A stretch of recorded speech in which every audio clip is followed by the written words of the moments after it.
Em Gênesis 23, vemos a morte de Sara e a compra da caverna de Macpela de Efron, o Heteu. O arqueólogo estadunidense William Foxwell Albright dirá em seu livro The Archaeology of Palestine: a compra do campo de Macpela por Abraão é um dos primeiros exemplos documentados de uma transação de terra na antiga Canaã, refletindo as práticas jurídicas e comerciais da época.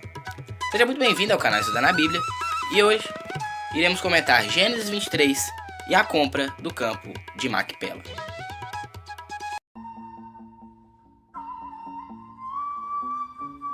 E foi a vida de Sara 127 anos. Estes foram os anos da vida de Sara. E morreu Sara em Kiriat Arba, que é Hebron, na terra de Canaã. E veio Abraão lamentar a Sara e chorar por ela. Começamos o capítulo com a morte de Sara. Vemos que o capítulo anterior nos preparou tanto a nós leitores como a Abraão para esse evento, visto que com o episódio da Akedah, Abraão aprendeu a lidar com a morte e a crer que Deus é aquele que ressuscita dentre os mortos. Sara morre aos 127 anos, sendo a única mulher com a idade de morte registrada na Bíblia, o que ressalta a sua importância como mãe do povo israelita. Não sabemos o que Sara estava fazendo em Hebron, visto que ela já havia abandonado Hebron e estava habitando em Berseba anos antes. Alguns Midrash, tradições judaicas, creem que Sara foi levada a Hebron por Satanás, onde ficou sabendo da Akedah e ali o seu coração parou. Depois, se levantou Abraão diante do seu morto e falou aos filhos de Et, dizendo: estrangeiro e peregrino sou entre vós, dai-me possessão de sepultura convosco, para que eu sepulte o meu morto diante da minha face. Abraão sai de Berseba e vai para Hebron, lamentar tanto quanto pratear pela sua amada. Provavelmente ele ficou sentado no chão por alguns dias, em sinal de tristeza, como era o costume daquela época. Após o luto, Abraão se levanta e vai até os heteus para adquirir uma sepultura para Sara.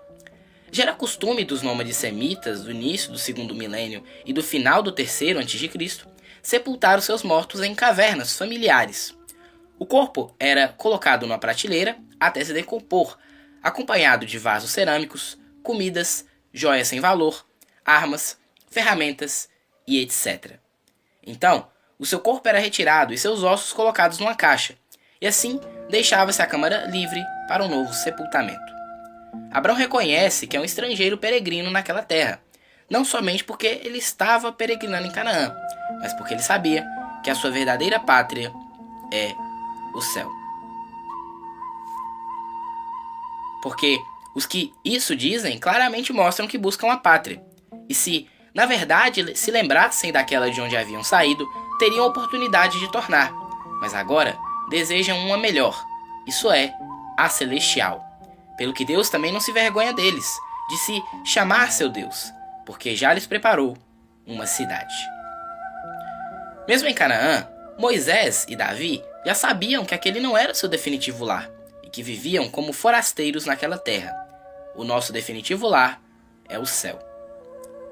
Também a terra não se venderá em perpetuidade, porque a terra é minha, pois vós sois estrangeiros e peregrinos comigo. Porque somos estranhos diante de ti, e peregrinos como todos os nossos pais, como a sombra são nossos dias sobre a terra, e não há outra esperança.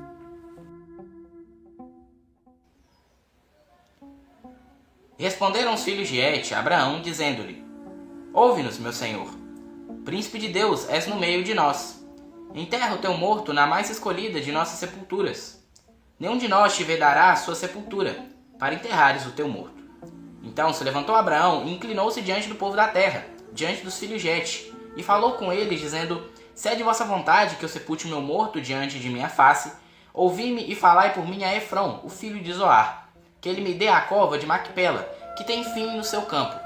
Me dá, pelo devido preço, em posse do sepulcro no meio de vós. Ora, Efron estava no meio dos filhos de Et, e respondeu Efron o heteu a Abraão, aos ouvidos dos filhos de Et, de todos os que entravam pela porta de sua cidade, dizendo: não, meu senhor, ouve-me, o campo te dou, também te dou a cova que nele está, diante dos olhos dos filhos do meu povo, te dou, sepulta o teu morto. Então Abraão se inclinou diante da face do povo da terra, E falou Efrom aos ouvidos do povo da terra, dizendo: Se tu estás por isso, ouve-me, peço-te, o preço do campo o darei, toma-o de mim, e sepultarei ali meu morto. E respondeu Efrom a Abraão, dizendo-lhe: Meu senhor, ouve-me, a terra é de 400 siclos de prata, que é isso entre mim e ti? Sepulta o teu morto. E Abraão deu ouvidos a Efrom, e Abraão pesou a Efrom a prata que ele tinha falado aos ouvidos dos filhos de Et, 400 ciclos de prata, correntes entre os mercadores. Assim, o campo de Efrom, que estava em Macpela, em frente de Manre, o campo e a cova que nele estava, e todo o arvoredo que no campo havia, e que estava em todo o seu contorno ao redor, se confirmaram a Abraão em possessão diante dos olhos dos filhos de Et, de todos os que entravam pela porta de sua cidade. E depois sepultou Abraão a Sara, sua mulher, na cova do campo de Macpela, em frente de Manre, que é Hebrom, na terra de Canaã. Assim, o campo e a cova que nele estava se confirmaram a Abraão em possessão de sepultura pelos filhos de Et. Os heteus reconheceram que Abraão era um príncipe de Deus no meio deles, assim como Abimeleque reconheceu que Abraão era poderoso. Quando vivemos uma vida alinhada nos padrões de Deus, as bênçãos são notadas até por pessoas de fora. Efrom oferece dar a sepultura a Abraão, porém isso fazia parte do ritual de barganha no Oriente Próximo. A aparente generosidade tinha a intenção de forçar Abraão a pagar um valor ainda maior ou desencorajá-lo de continuar negociando o preço. Porém Abraão não desejava um túmulo emprestado, mas sim uma posse permanente. Canaã seria o seu lar e não um mero ponto de parada. A insistência de Abraão em comprar o túmulo mostra que ele realmente estava certo de que seus descendentes possuiriam aquela terra. Seria como se ele sentisse que ele e Sara ficariam ali esperando a volta de seus filhos. O preço requerido foi de 400 ciclos de prata, dos quais Abimeleque, rei dos filisteus, havia dado 1000 para Abraão após o episódio com Sara. Esse valor era exorbitante, porém Abraão estava disposto a pagar o valor que fosse preciso para evitar futuros problemas quanto à terra. A prata então foi pesada de acordo com o costume dos mercadores, ou dos viajantes. Algumas descobertas arqueológicas podem trazer luz a essa passagem. O primeiro foi um texto comercial encontrado em Sipar, antiga cidade da Babilônia, que realmente mostra que o comércio na Babilônia era regulamentado, e a prata precisava ser pesada para assegurar transações precisas. O texto diz assim: de acordo com o mercado de Esruna, ele pagará prata. Outra foi o contrato de negócios do reinado de Rinsim, rei da cidade-estado de Larsa, que diz: no cumprimento da jornada, eles pesarão a prata e o lucro dela.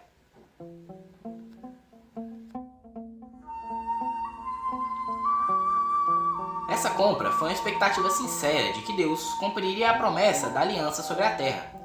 Abraão procurou ancorar os seus descendentes à terra prometida. Ele mesmo será sepultado ali. Isaac, Rebeca, Jacó e Lia também serão sepultados nessa caverna posteriormente.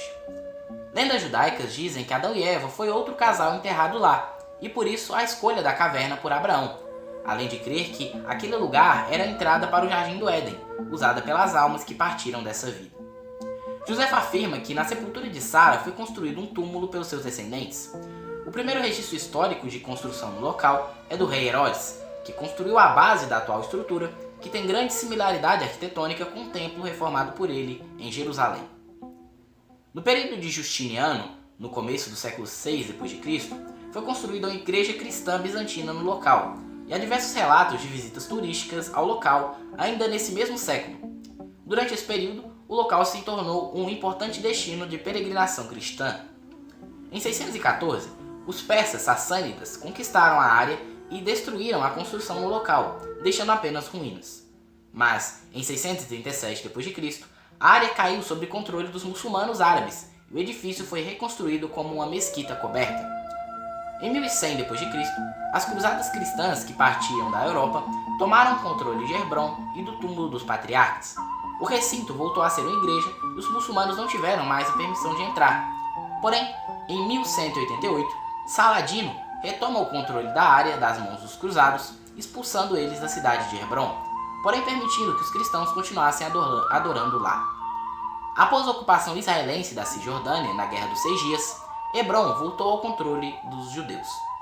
Porém hoje o local ainda é ocupado por muçulmanos e é conhecida como a Caverna dos Patriarcas, em Hebrom.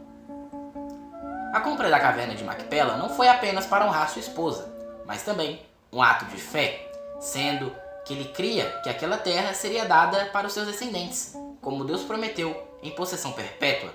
Como filhos na fé de Abraão, nós cremos também que somos estrangeiros nessa terra e que a nossa verdadeira Canaã é celestial, algo que Ramban irá destacar em seu comentário.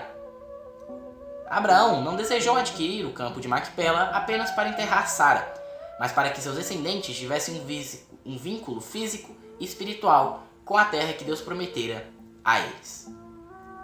Porque muitos há, dos quais muitas vezes vos disse, e agora também vos digo, chorando, que são inimigos da cruz de Cristo. O fim deles é a perdição. O Deus deles é o ventre, e a glória deles é para a confusão deles mesmos, que só pensam em coisas terrenas. Mas a nossa cidade está nos céus, donde também esperamos o Salvador, o Senhor Jesus Cristo.